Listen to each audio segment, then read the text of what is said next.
Ang unang gagawin natin ay magpiprito muna tayo ng isda. Maglalagay na ako ng kawali. Papainitan ko na.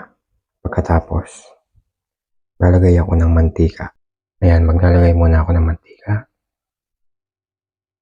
Painitin natin yan. Tapos salang natin yung ating isda.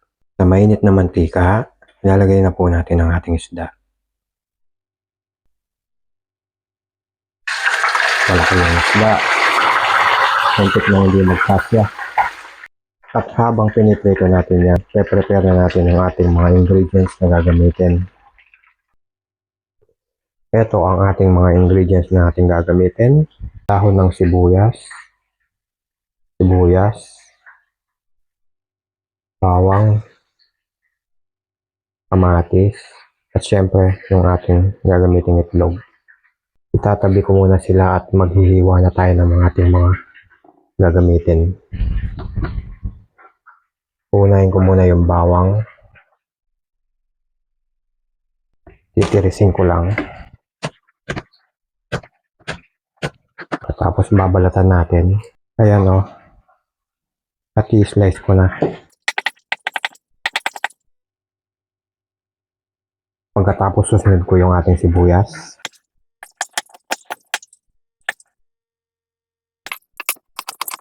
Susunod ko yung ating kamatis. Iwain ko.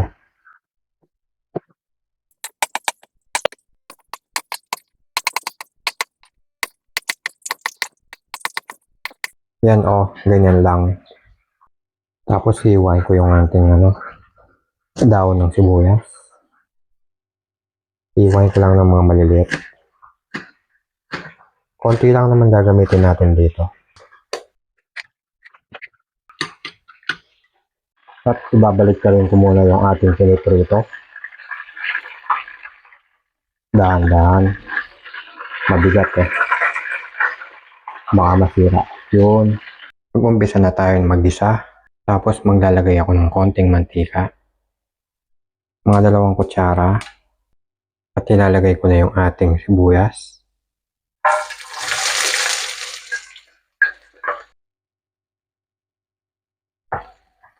Susunod ko yung ating bawang. Halu-haluin lang. Lalagay ko na yung ating kamatis. Haluin lang. Lalagay tayo ng asin. Mga 1 kutsarita. Lagay din tayo ng konting paminta. Dagdag flavor din yan. Tapos maglalagay ako ng konting tubig lang. At takpan lang natin at simmer lang natin ng mga ilang minuto para maluto yung ating kamatis, sibuyas, bawang at lumambot na rin sila. Ayan. Tapos haluin lang. At ilalagay ko na yung ating egg.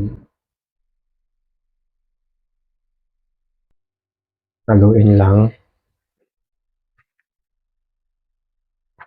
Pagkatapos tikman ko muna. Tama naman yung kanyang lasa. Hindi siya maalat, okay lang. Hindi siya maasim. Ayan na ang ating ulam na nagkahiwalay.